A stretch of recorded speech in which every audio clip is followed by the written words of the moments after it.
Dream, imagine, and shape your future was this year's theme at the Tools for Success conference.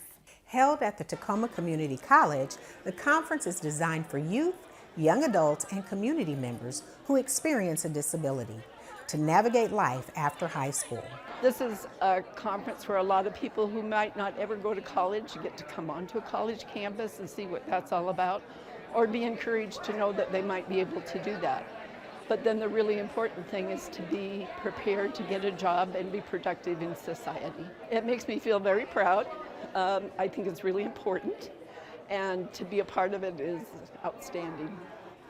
Tools for Success is a free and annual conference event for the public.